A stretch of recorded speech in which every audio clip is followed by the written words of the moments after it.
Right now at 6, bullets flying in a North Portland neighborhood, hitting homes and vehicles. It was honestly like living in the Wild West. I felt like I was part of a battlefield. The home stretch to Election Day with ballots ready to go out to voters. What you need to know to make sure your voice is heard. Plus, a push to make free meals available to every student in Oregon heads to the legislature. I'll be making that case that this is not a party issue. And? Dad, there's a coyote. No. What happened next when a dad saw a coyote chasing his child through a backyard in Northeast Portland?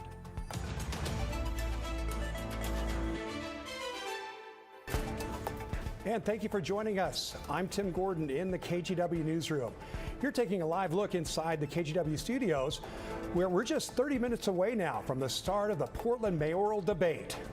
David Molko, along with Shane Dixon Kavanaugh from the Oregonian, will be your moderators. They have been pouring through questions submitted by you, the voters, to press the candidates about your biggest concerns.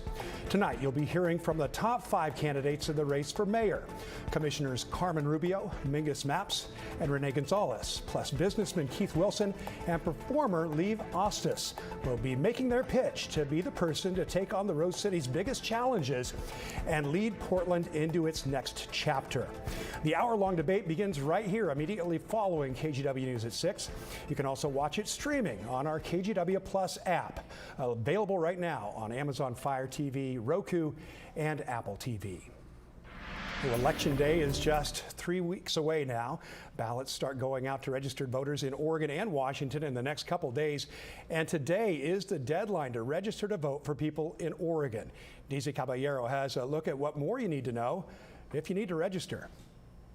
I'm right outside the Multnomah County Elections Office as we are just hours away from the Oregon voter registration deadline. Here's what you need to know. First off, you'll need a valid Oregon driver's license, permit, or ID card. From there, you have a few options to register. You can do it in person until 7 o'clock tonight at both the Multnomah County Elections Building off Morrison or the Multnomah County East Building off 8th Street in Gresham. As of this morning, we're just short of 575,000 registered voters, which is just a little higher than we were in November of 2020. Tim Scott is the Multnomah County Elections Director. He says his team is ready to collect all valid voting registrations. We've been working on preparing for this election since about 2 years ago. And if you need a little extra time, the online registration deadline is 11:59 p.m. on Tuesday. Just go to oregonvotes.gov/register. This page will pop up. Click register to vote now, answer the questions, and then plug in your Oregon DMV number, first and last name, and birthday.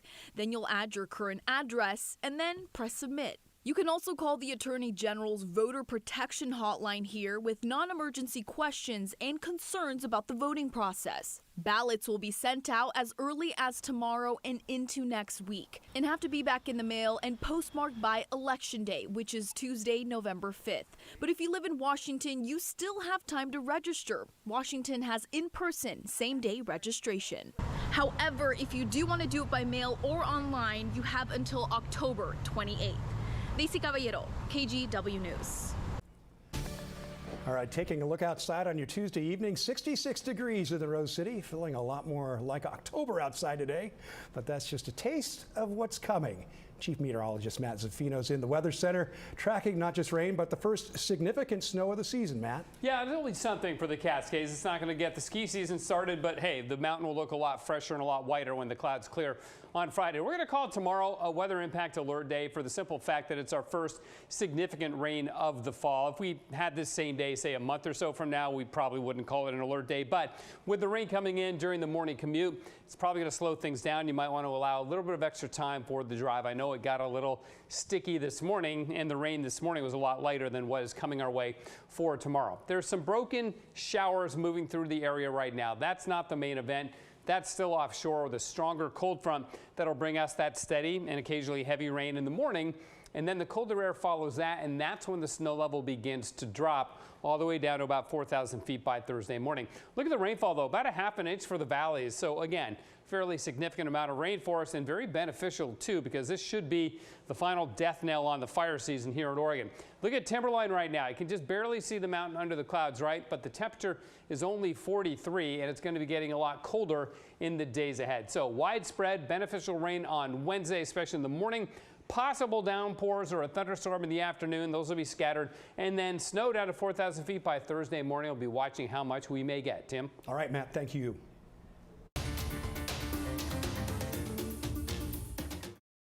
And all of a sudden I heard boom, boom, boom, boom, boom, boom. And I jumped on the floor and got down in case any bullets were flying through the window. Ducking to the ground, hiding behind trees, neighbors describe the chaos after at least 50 gunshots were fired in a North Portland neighborhood. This happened around 7:30 last night, and so far, no one's been arrested. Blair Best joins us from where this happened. And Blair, so scary. What more have you learned? Tim, the shooting started here at Columbia Park. It's an area where people spend a lot of time. Children often play. During the shooting, people told us they ducked behind trees for cover as gunshots flew, and multiple homes and vehicles were hit. And bullet holes, just like this one we found in this fence, are now scattered throughout the neighborhood.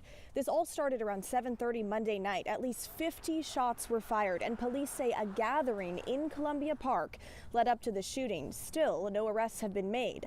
At least one person was hit and suffered non-life-threatening injuries. Another was hurt from a fall. They both took themselves to the hospital, and at last check, they're still there. Now, we're told multiple guns were involved here, including rifles and semi-automatic weapons, and at least 5 homes and numerous vehicles were hit. But listen to what people living here did once the shooting started. We crawled to the back of our house to get behind as many walls as possible, out to the back, sitting behind the washer and dryer, because thinking the bullets cannot penetrate 3 walls. Well, I just was worried about bullets flying through the window and hitting me. We heard the shooting break out. My wife and I ducked behind a tree. It honestly sounded kind of like I would envision a war zone, like you wouldn't know where to take cover. All right, now Portland police are not taking this lightly. They call this investigation a priority. They believe there could be additional victims and additional homes and vehicles damaged. Again, no arrests have been made, so anyone with information is asked to contact Portland police. Tim? All right, Blair, thanks so much for that live report. Well, we're now learning tonight that Intel is planning to lay off 1,300 workers in 4 locations in Oregon. That's according to a notice filed with the state. The layoffs are set to begin on November 15th. The affected locations are at Intel facilities in Hillsborough and Aloha. The workers being laid off are not represented by unions. In a statement, Intel said in part it's aiming to become a leaner company. Intel announced earlier this year it planned to cut more than 15,000 jobs globally. Portland Police Chief Bob Day is calling for a roughly 30% increase in his force in the coming years. In a message today marking 1 year since he was sworn in to lead the Bureau, Chief Day says Portland has fallen behind cities of comparable size with just 1.25 officers per 1,000 residents. He pointed to data that shows Portland is down to 798 sworn officers. That number peaked at 971 back in 2011. Chief Day says the projected need is just over 1,000 sworn officers in order to better combat crime and reduce the reliance on overtime. Well, the change in the weather has prompted fire agencies in Washington County to now lift the burn ban there. The high danger ban went into effect around the July 4th heat wave and was allowed to expire at noon today after the Oregon Department of Forestry declared the fire season over.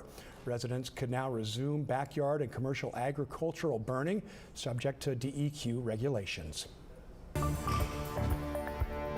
Well, now at 6, the Oregon legislature has designated more than $100 million for expanded school nutrition programs through next year.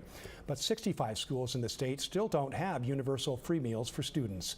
Libby Dowsett talked to those behind the push to get free meals for every student in the state, and now how they hope to fund it. A plate of fresh fruit, pancakes, and a cup of yogurt on the menu Tuesday morning at Denham Elementary School in Tigard. A meal many may take for granted. But students we heard from say their school district's recent addition of free breakfasts and lunches helps them pay better attention and do better in class. We didn't always have free school meals in Hillsborough, and setting them created a calmer environment in my school that set me and my peers up for success. Every student in Oregon deserves that same reassurance. Sophia G. is a member of the Hillsborough Youth Advisory Council. She and a coalition of lawmakers, community leaders, and educators are pushing to expand free lunches to every public school in Oregon. Nearly 1,200 public schools have free meals now, 65 don't. Nutrition is core to encouraging students to grow and thrive. So my hope is that we have widespread support, and I'll be making that case that this is not a party issue. It may not be a party issue, but it is a money issue. Neuron argues school meals for all is strategic legislation that maximizes federal reimbursements, with a 3-to-1 federal match to lighten the load for Oregon taxpayers. But some Republican lawmakers question why offer free meals to less needy schools. Kids are kids, and all kids have the right to for food. And even though we talk about school districts that might be a higher socioeconomic status, they still have students that are in need. Gomez says in the years since Tigard Tualatin began offering free breakfasts and lunches, he's seen a huge need. We're making over 1,500 meals more per day than we did last year. Plus, he says the stigma associated with being too poor to afford lunch or not having the proper paperwork is gone. It's the same quality food for everyone. Libby Dowsett, KGW News.